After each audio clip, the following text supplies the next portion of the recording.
welcome to the fourth always. My name is Diz, aka David Zammit. Let's get on with the show. So, news. Unfortunately, we've got a passing. If you know the evil character in the original Superman of the 70s, with Christopher Reeve being Superman, well, the evil villain Zod was played by a guy named Terrence Stamp. He has passed away. Now, the reason why I'm bringing this up because he is also been a part of Star Wars, which is, surprisingly enough, I've not seen any much information online of recognition that he was in Star Wars. He played Chancellor Valorum in the Phantom Menace, which is Episode 1, which is Star Wars Episode 1, which came out in 1999. He was the Chancellor Valorum. He was the leader of the galaxy, the Senate, as they would call it, just before Emperor Palpatine, the evil guy that just took power and then destroyed everything for himself. So Chancellor Valorum, the character, was played by Terrence Stamp, who has passed away. He also played the iconic evil character Zod in Superman, the ones that came in the 70s. And, he had a very quiet, menacing sort of way in being Zod, and it was fantastic. I actually thought he was great as the Chancellor in Phantom Menace, but, it was very, very, very small role. But he just had a look, he had a presence, he had a feel, was great. Anyway, he's passed away. Anyway, to more news. Star Wars Starfighter is about to start filming. That's coming soon. Be sure that I will be on that. Speaking of Star Wars productions, The Mandalorian and Grogu is coming out in May of 2026. And so we should be online or on TV or in the movies, be getting some sort of tease or trailer or poster very soon. So watch out for that. Mandalorian and Grogu. I don't think we're going to get the exact thing that I saw in Japan Celebration. I don't think it's going to be exactly that. It's a little bit sort of chunk of a story, just a small chunk of a story in a sort of trailer sort of setting. I think they will have a bit more of an established trailer feel with lots of images from that particular presentation they had at Japan.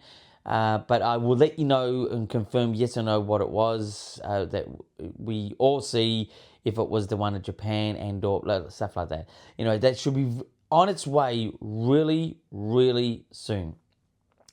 So that's pretty much the news for this time around. Let's get into views. Views is my story idea, and this story ideas in Star Wars, like just anything I like to create in Star Wars.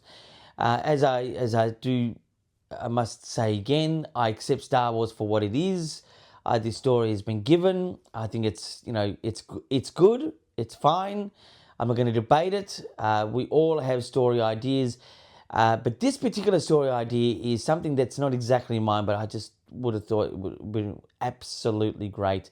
There is coming to Disney Plus a new Lego style comedy sort of thing, spoof on Star Wars, or some spoof or something like this. It's going to be Lego, and it's going to feature a particular character, Darth Jar Jar. That's Jar Jar Binks, but as a Darth.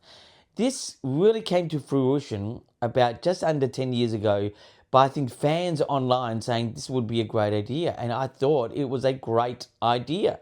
Unbelievable. I just thought if that was a part of the storyline in the actual Star Wars, it would have made a lot of sense. And I think it was almost a missed opportunity because it would have been the greatest disguise for that time period in Star Wars, in the timeline period, that is, just to create just, shock value. Almost, I would say I'd probably rank it almost next to I Am Your Father by Darth Vader. But I do think it's I think it was a great idea. Cheers, by the way. Got the old Letterman mug still.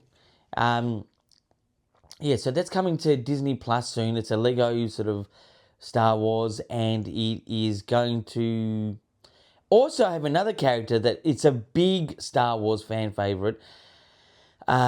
It's Coban. I think it's Darth Coban. Coban. Excuse me. Excuse me. Cobain, I think it's Bane. One of these guys have a mask and the hood. I can't remember his name. My God, he's definitely a hardcore Star Wars fan favorite because his look, his mysteriousness at this stage is got people loving it. He'll be part of this Lego series too, which sort of says this could be a testing the waters thing that Disney may use in actual canon timeline in particular movies coming up or TV shows. We don't know.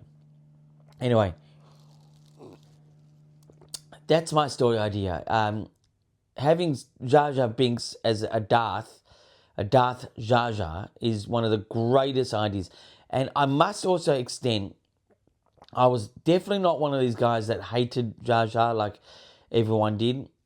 I actually said to Ahmed Best, who played Jar Jar Binks, I actually said to him directly, and I was, let me tell you, I was pretty emotional when I spoke to him because this guy nearly took his own life because of the torment that he had. But I actually said to him something real. I said, when Phantom Menace came out, I actually had more of a problem with Darth Maul than Jar Jar Binks because I thought Darth Maul looked like a crazed basketball fan. He sort of looked good, but it just didn't hit me the first time. But, I've grown to accept and really like that character. But I just thought he looked like a crazed basketball fan, and I thought Jar Jar was just another weird and fun alien in Star Wars. I mean, yes, he may have had an annoying sort of personality, but, aliens are not really meant to be a lot of aliens, especially besides maybe like Yoda, a bit weird and wacky. So I didn't take much of it being bad. But yeah, so I just thought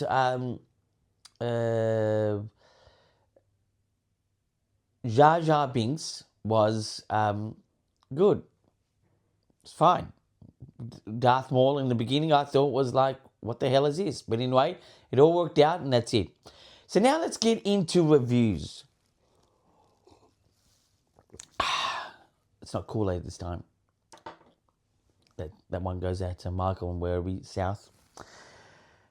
Here is my review. This is got a story behind it as well. This is a photo, an autograph photo that is actually authentic. I got it signed and at Star Wars Celebration in Chicago. This particular person was such a devout person for the fans, and he was there surrounded by family. Unfortunately, 2 weeks after this, when we met this person, he passed away. But I got Peter Mayhew. This is a fan photo, signed, and it's authenticated by, I think, Topps at that point, by Peter Mayhew, the original Chewbacca. He was, look at that, beautiful. That gets a 10 out of 10. He was so bad condition at that point. The way he was sitting on the chair, we got a photo with him, and the way he's sitting on the chair was so awkward. Like he just looked like he was going to fall off the chair, but he was in such pain. But he was there as a devout for the fans. Like it was amazing. It was an amazing moment. I had a bit of a moment with him. He, just before we got a photo, not that photo, it's an actual photo, fan photo. He sort of gargled on some water, and I said to him, you are Chewbacca, because he sort of growled, and a bit of a laugh. And I thought it was a nice little moment. But 2 weeks later, he did pass away. Legend. Anyway, so that's my review on something Star Wars that I have. As you can see, many things here. Not just Star Wars, mainly Star Wars, but yeah. So let's get into interviews, and this is sort of a bit upside down. I usually have interviews before reviews or whatever it is. But interviews, again, is going to be me, exclusively me. And I'm going to ask myself, in exclusive, what do I think of the Coca-Cola product range, especially the Coke Zero thing we have, and also the main Coke with Star Wars characters. Now, I won't pick it, it's just over there, but I won't pick it up because it's quite heavy and I'm trying to keep it as pristine as possible. It's a 30 box of cans with Star Wars characters on it. I'm going to keep this sealed for a very long time and keep the box. What do I think about it? I think it's great, but I think it's also a brand building moment. Having a big brand like Coca-Cola along with Star Wars together creates some sort of excitement for Star Wars, because I think it's at an all-time low when you have two recognizable brands like that can combine. It sort of says something. This could be a lead into something else that could be down the track in a couple of years' time, with the Star Wars movie franchise getting underway again. I think it's just a brand building moment. I think it's still something that's great to collect if you can, empty or full. At the moment, my Coca-Cola is full of it's 30 cans in there in the box. I haven't even opened the box. That's how hardcore I am. Yeah, I think it's just a brand building event, getting sort of confidence, getting sort of familiarity, and getting it popular again. For me, like, I'm the type of hardcore Star Wars fan. Whatever comes out, I do enjoy. I mean, yes, I can be critical, but that's the way it is. Anyway, so what do I think of the Coca-Cola range with Star Wars characters? I think it's great. It's a bit of fun. Something you can collect while nothing is on. And I think it is definitely a moment of brand building. And that's it. So if you can get them out now. Especially Melbourne, Australia, anything that's Coke Zero or Coca-Cola, it's out there. Anyway, so pretty much that's the show for this time around. And so I will be back sooner than later. I'm really pushing ahead with this program. Just giving, my thoughts as I do for a very long time now. But until next time, my friends, keep